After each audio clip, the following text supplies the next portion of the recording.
In a faraway part of the galaxy where stars burned slow and massive ships moved like shadows across the endless dark, two great alien forces were locked in a war that had no meaning left. Only fire metal and death remained in their path.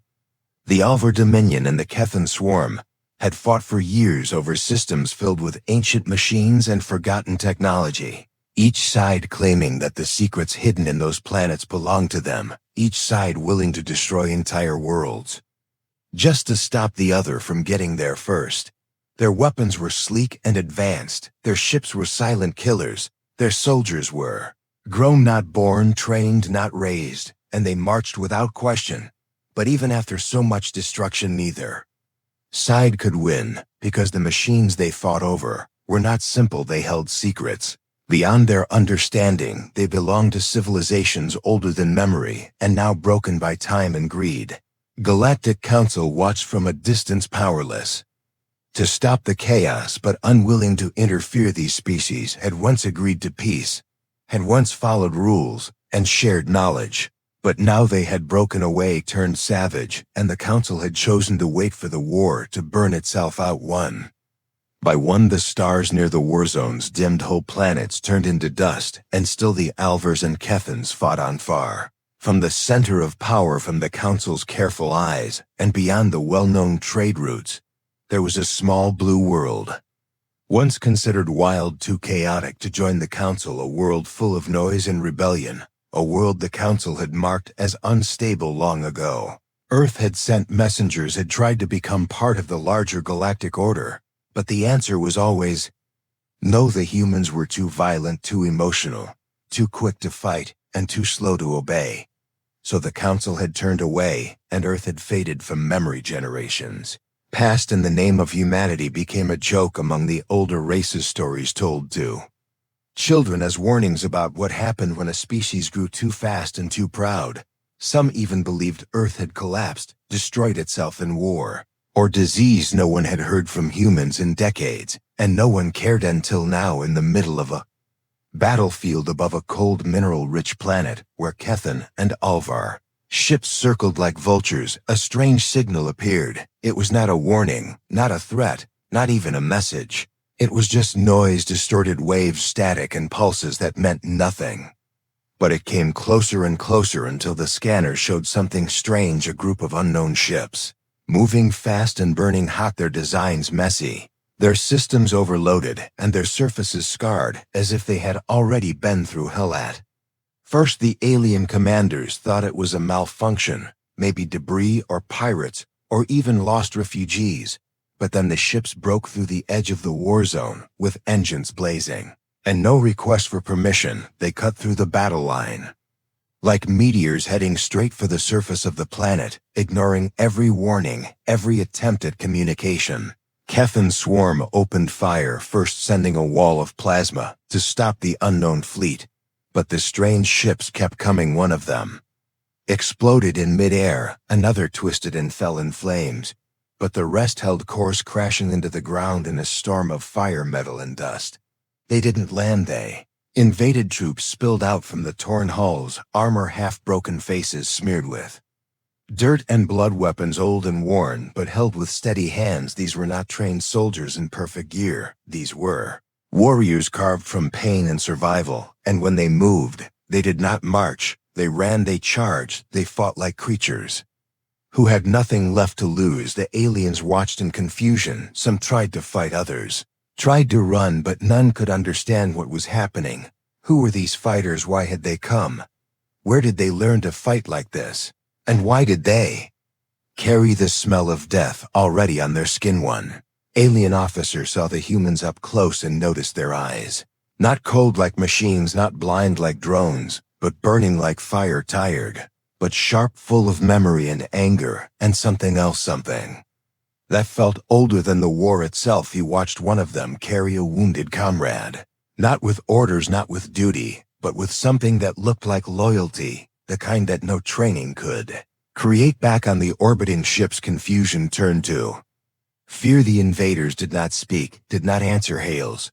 They just kept landing, every wave worse than the last. Their ships leaving trails of smoke across the sky, as if the stars themselves were bleeding. Some commanders argued to retreat, others to strike harder, but none could agree because no one understood what they were facing, and deep within the wreckage of the first human ship, the commander sat with a hand wrapped in cloth, stained red not from this battle, but from the last one, a battle no one here knew had ever happened, a war that had swallowed colonies across 3 systems, a war that had taken friends, family, and futures, and still followed them like a ghost, looked at a cracked screen showing the faces of the fallen, and then at a map marked with stars and blood. He did not speak, only tightened the grip on his weapon, and nodded once. They had come too late to save their own, but they would not come too late to finish the hunting. The silence between battles the galaxy felt. A new kind of presence, something raw and uninvited. Something covered in blood, but not broken. Something that had been forgotten but not defeated. And for the first time in years, the war paused, not because of a treaty or surrender, but because something unexpected had arrived. Humanity had returned, and this time they weren't asking for a seat at the table. They were flipping the table over. Battlefield had never known silence before. Battles used to roar from one end to the other with plasma blasts, echoing across the valleys and skies, burning with the fury of the Alvar Dominion and the Kethan swarm. But now everything stood still, not from peace but from confusion, fear, and disbelief. Both sides had stopped, not because they had reached an agreement, but because something strange had landed in the heart of their war, something no one had expected, something covered in scars, smoke, and blood. When the first human squad marched across the ash-coated ground, it looked more like a band of survivors than an army. Their armor mismatched, their helmets dented, their weapons old and patched with strange parts. They didn't follow formation, they didn't shout commands. They moved in silence, with eyes that scanned everything like predators who had hunted through darker places than this. Their steps made no rhythm, but they moved like they knew exactly where they were going and what they had come to do. The Kethan soldiers watched from behind the broken walls, unsure whether to attack or hide. They had never seen fighters like these, not in any war across the galaxy. The humans didn't take cover like normal troops. They walked into fire with steady hands, and when their bullets tore through the air, they didn't miss one by one. Kethan warriors fell, not understanding how or why the tide had turned so fast in the skies above. More human ships broke through the atmosphere, some of them burning, some exploding mid-flight, but even then the survivors crawled from the wreckage and kept moving. They did not retreat, they did not wait for orders. They just kept fighting, as if each step forward was the only thing they had left. No calls for surrender, no negotiations, no care for who held control of the planet before their arrival. One Alvar pilot flew low over the field and captured the scene with his visor. The footage showed human soldiers dragging wounded comrades out of the blast zones, shielding them with their own bodies. Not for medals, not for ranks, but because something deeper bound them together. They moved in groups, not squads, like families torn by war, but still holding on to each other. One human held the hand of a dying soldier and whispered something the translator failed to catch. It was not in any known language yet. It carried weight, the kind that sank into the soul and stayed there. News spread fast across both alien factions. Commanders screamed over channels, trying to make sense of what was happening. Some called it a rogue faction, others believed it was a council experiment gone wrong. But one thing was certain: these humans were not here to join the war. They had their own mission, and whatever it was, they were willing to burn everything to complete it. In the command tent of the Kethan swarm, General Tirak demanded answers. He slammed his clawed hand onto the map, asking again, "Who are these invaders, and why do they bleed like beasts but fight like ghosts?" No one replied. No one knew where the humans had come from, or how they had crossed such distance undetected. It was as if they had appeared from nothing, like a storm born from the void itself. The Alvar Dominion was no different. Their council chambers turned chaotic, their generals arguing over what strategy to follow. Some wanted to contact the humans to form an alliance. Others feared they would lose control the moment they allowed "Them and do any plan," one elder finally stood and spoke in a calm voice. She had seen footage from the human attacks and pointed out a strange pattern. The humans were not striking random targets. They were hitting specific places, always near deep. Tunnels or ancient structures. Buried under the soil, they were digging for something older than the war on the field. A human named Grant, who wore no armor but carried a heavy rifle, walked through a ruined base, his face marked with ash and a deep cut across his cheek. He looked at the burning sky and muttered under his breath, "This isn't our war, but the trail leads here, and we follow it to the end." Beside him, another soldier named Lane, younger but just as worn, nodded without question. There was no doubt in their minds, no fear in their steps. They were not looking for victory, they were looking for closure inside. A broken alien station, an injured technician crawled through the wreckage. He reached a half-smashed console and tried to call for help, but what he saw on the nearby wall made him stop. In red letters, smeared with blood or paint, it was hard to tell a message had been written. It said, "We came late. We came bloody, but we came," and underneath it, a single symbol. Drawn by hand, the mark of Earth, long forgotten by the Council, but burned into the hearts of every human who still remembered home. The technician transmitted the image to his superiors, and across the fleets, whispers grew stronger. These were not conquerors, they were something worse, something you couldn't reason with, because they didn't want power or land. They wanted something that had already been taken from them, and they were ready to break the stars to get it back above the planet. Orbiting ships watched the chaos unfold, their sensors picking up human life signs across the surface, spreading like wildfire, impossible to track or predict.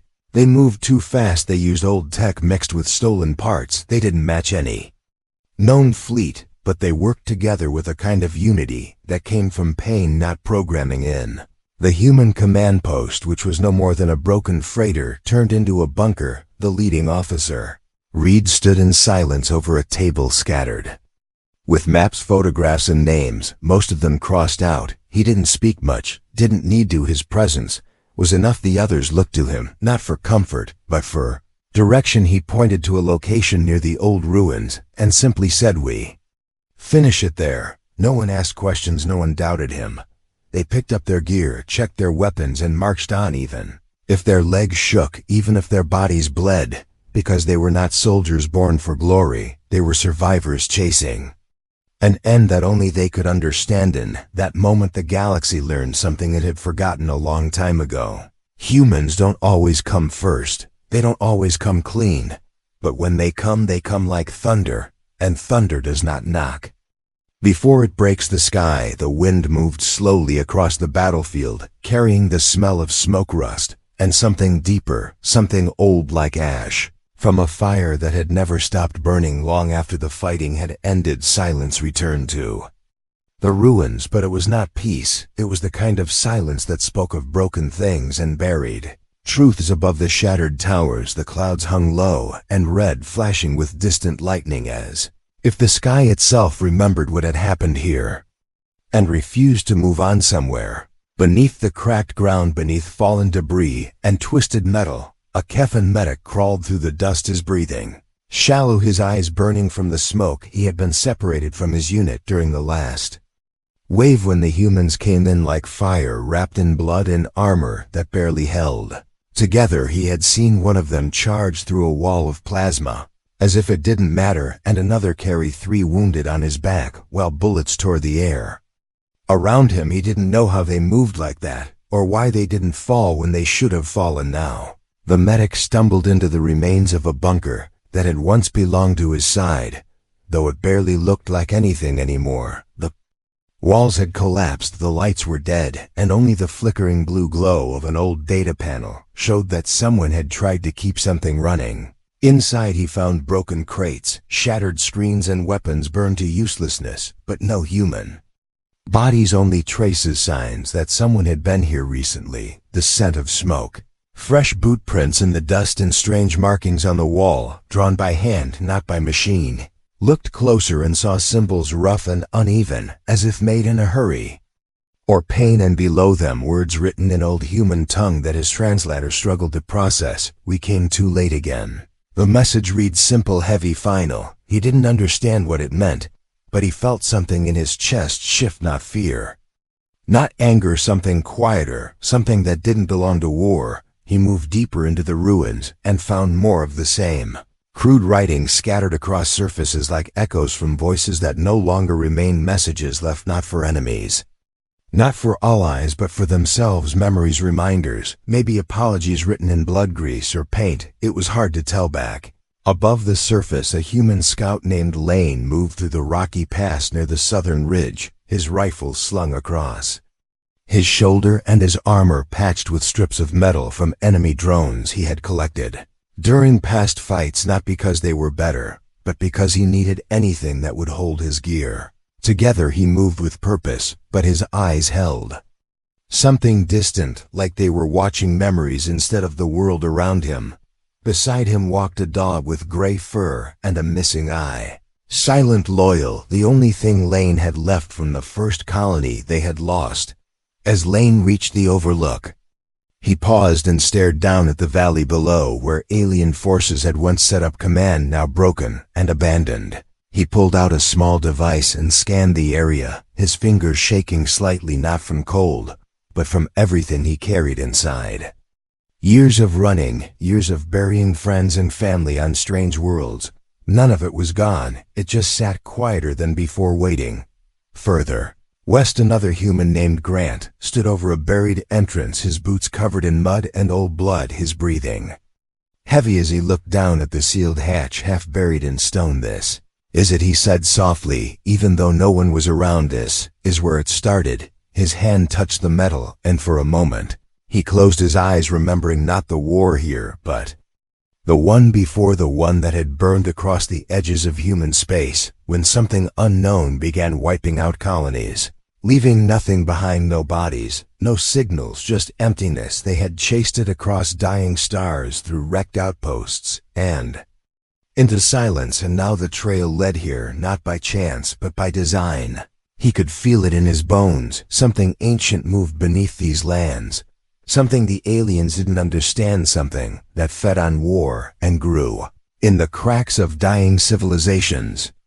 And the humans had followed it here, not for revenge, not even for justice, but because there was nothing left to go back to. In orbit above the planet, alien commanders watched the strange human movements with growing confusion. "They don't hold ground," one Alvar officer said. "They hit and vanish. They don't set up camps or defenses. They don't even take supplies. They fight like ghosts but bleed like men," another added. "And still we can't stop them." A silent nod passed between the command crew, because they knew deep down these were not conquerors or invaders.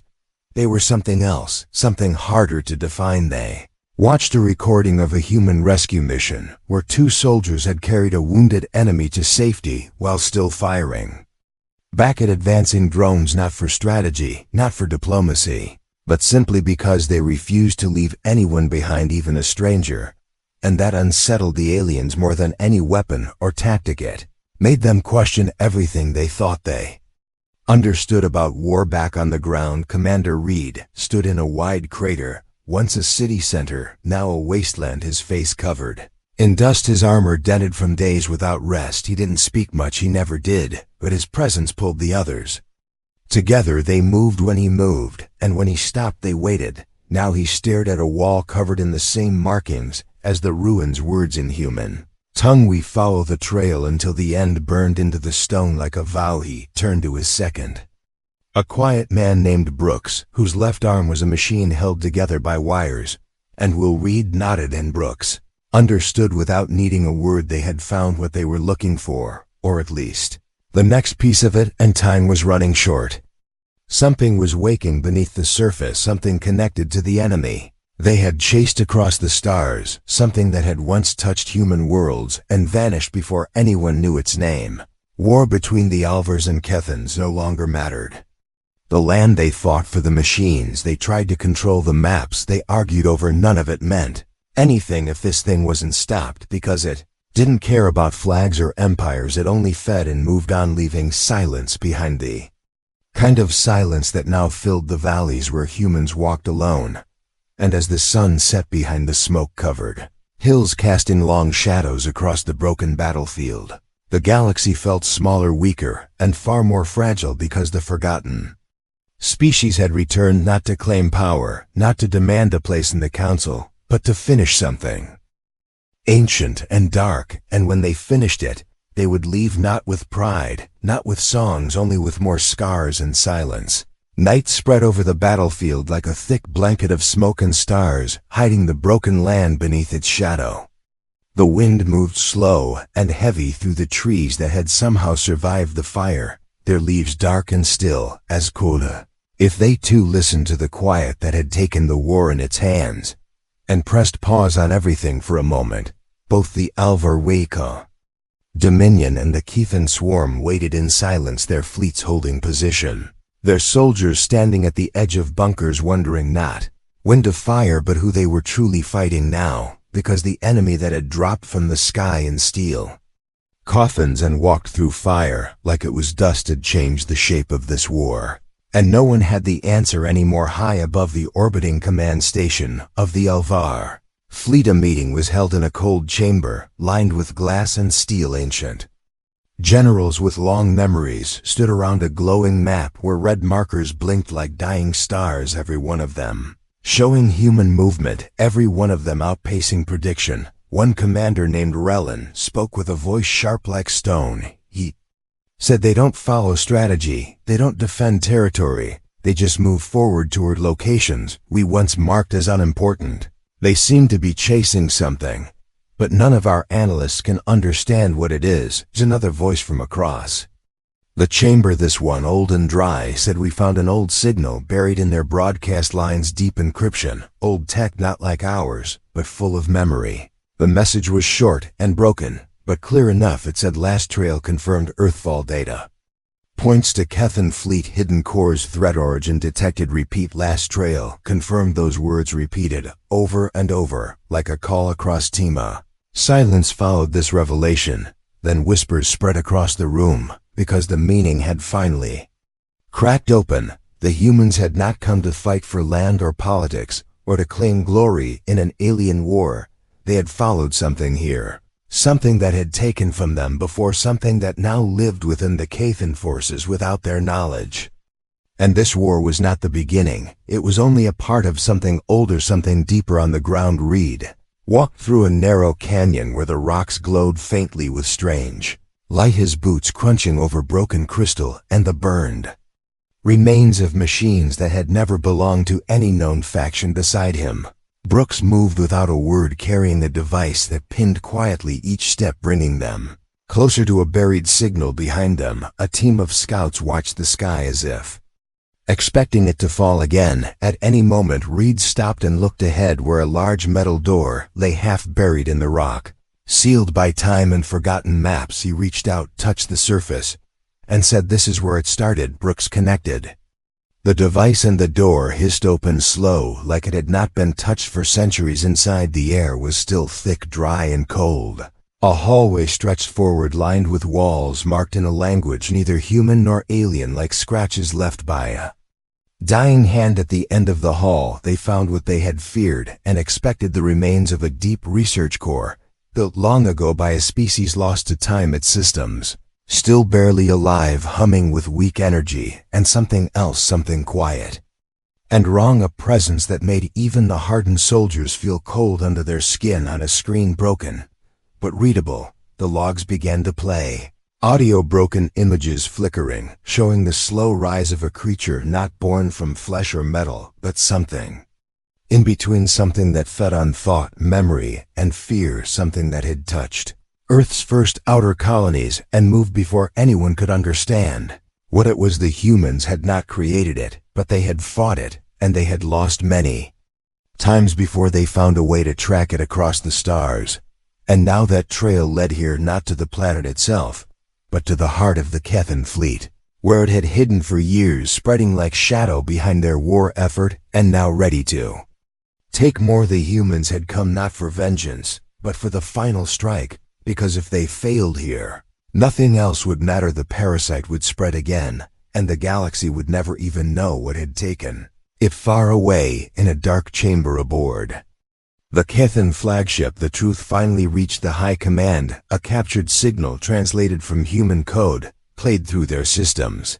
A warning, not a threat, not a demand, but a message saying, "You are not the enemy, but you shelter the one that is. We do not come to conquer, we come to stop what sleeps among you." A commander named Velen stared at the screen with wide eyes and whispered, "We've been carrying the fire without knowing on." The front line's Kethan soldiers started noticing strange movements in their own ranks, officers acting wrong, ships changing patterns without orders, and drones speaking in tones not written into their programming, and slowly the realization spread.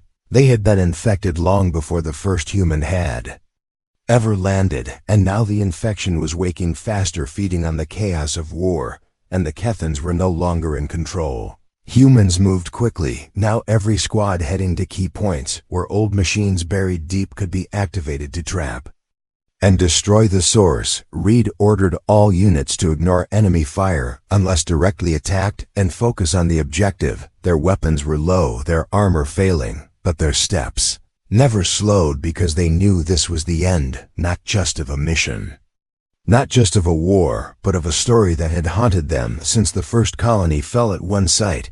Grant placed explosives around a deep shaft while Lane watched the scanner where red dots flickered closer each second behind them. The earth shook as something massive crawled through tunnels too, narrow for its size but not its hunger. Grant said, "When the lights go out, you press the switch," and Lane nodded, not as a soldier, but as a brother, as someone who had walked through the same fire and carried the same weight. They didn't say goodbye. There was no time, only silence and action above the planet. The Alvar fleet turned their weapons away from the humans and toward the Kethan ships, not out of alliance, but desperation as corrupted. Kethan vessels began firing at everything without pattern or reason. The parasite had fully awakened, and its hunger no longer cared for disguise. The sky burned again, but this time with a different light, not from war, but from something ancient. Being pulled into the open and forced to face the fire it thought had died in the center of the planet, deep below the surface.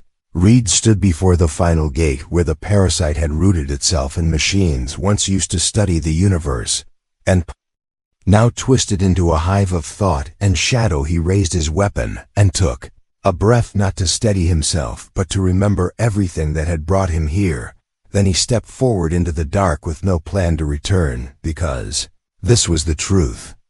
Behind the blood, not just pain, but purpose. Smoke filled the sky again, but this time it was not from battle between armies or the crushing power of machines. It was the smoke of something older, something that had waited in silence for years, hidden beneath lies and war, and now it had no reason to hide anymore. Across the planet, across the stars above it, the infection had bloomed, not like fire, but like a shadow, stretching through circuits, through minds, through command systems that once belonged to the Kethan swarm. Now broken from within, the parasite had taken form, and it no longer whispered. It screamed through metal and bone, through ships and soldiers, turning them into empty vessels with bright eyes and hollow purpose. The human squads moved fast, their boots hitting the ground like thunder across the ruined valleys, their faces streaked with blood, their weapons barely holding together, but they kept going, without sleep, without food, without rest, because they had come too far to stop. Now the last phase had begun, and there would be no second chance. Reed stood at the front, silent as always, eyes locked ahead, where the signal grew stronger with every step. They were close to the core, where it lived, where it thought, where it reached out through machines and dreams to feed on fear and memory.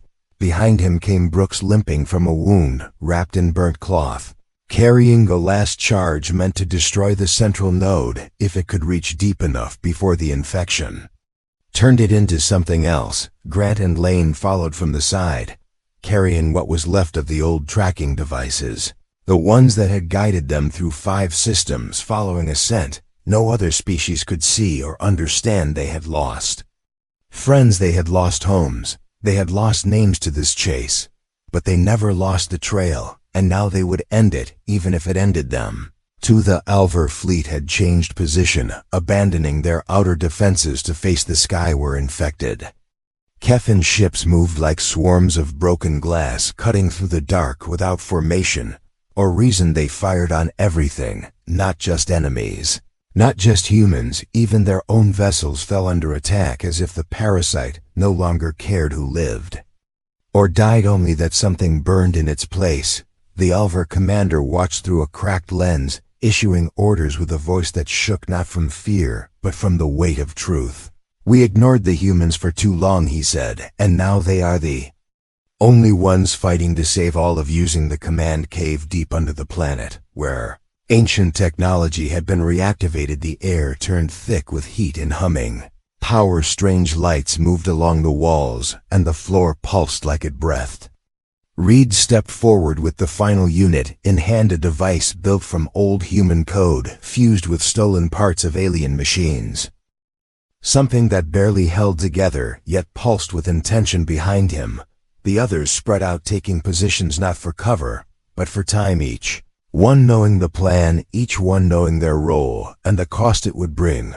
Rooks moved to the far wall, placing the charge into a narrow gap. Light flashed across his face as the parasite noticed him. Systems came alive, alarms screamed, but it was not fear, it was anger, the kind of anger born from centuries of hiding, now exposed and cornered. Lane turned and opened fire as shapes moved through the smoke, not soldiers, not creatures, but something in between. Flesh stretched over wire, eyes glowing with the cold fire of stolen memory. They moved fast, but the humans moved faster because they had seen worse before and had no fear left to give. Grant held the side tunnel, watching the path behind them, where the infected came in waves. No sound, no cries, just movement and hunger. His shots rang out again and again, but they never looked back, never once glanced at the ones they lost. They kept pressing forward, because that was what it meant to be human, to carry pain. Not as a burden, but as a shield, to use blood. Not as a warning, but as proof that they were still standing, still fighting, still holding the line. Even when the stars fell, Reed reached the final chamber, a place where no map had shown, a place not built by any living hands. The walls curved like bone, and the air pressed against his skin as if trying to read his thoughts. In the center, a massive shape floated above the ground, its form always shifting, like it was not meant to be seen clearly. It pulsed with the memories of thousands, maybe millions, speaking not with sound, but with images, faces, places, screams, cities lost to fire, oceans turned to ash, children whose names had been stolen by silence. The parasite showed all of it, not to warn, but to break. But Reed did not flinch. He walked forward slowly, eyes locked on the heart of the beast, his hand reaching out to connect the device and end it. The beast screamed, not aloud, but in his mind, showing him what could be if he walked away, showing him a galaxy untouched by war, by death, offering peace, offering escape, offering to return all that had been taken. If he just stepped back and left it alone. He smiled once, for the first time in many years, and said, not in words, but with a look, "You took everything, and still we came." Then he pressed the final switch. The charge lit with a blinding light, brighter than any weapon before it, brighter than the stars above it, cut through the chamber, through the air, through the lies. The parasite howled with 1,000 voices as its systems collapsed, its stolen bodies fell still, and the core cracked open, spilling light and smoke across the walls like breath, leaving the dying god above the infected. Ships stopped mid-flight, crashing into silence as their control was severed, and across the planet everything fell still. In the ruins outside the cave, Brooks sat with his back against the stone, his hand bloody but steady, watching the sun rise slowly through the smoke. Lane walked out next, dragging Grant, who had taken a hit but still grinned through the pain. They waited without words, because they knew if Reed had made it or not, they would not see him again, but they had finished it. Humans did not claim victory, they did not raise flags, they did not ask for reward. When the council tried to contact them days later, there was no answer, only the sound of wind across an empty battlefield, and the old message repeating once more, "Last trail, confirmed, operation complete." And just like that, the humans were gone, The galaxy would tell stories of how they came late, how they came bloody, how they came uninvited. But none would forget what they did when they arrived, because when humans walk into fire, they do not burn, they burn everything that tries to stop them, and then they leave because for them the fight was never about winning, it was about never letting the dark have the last word, the end.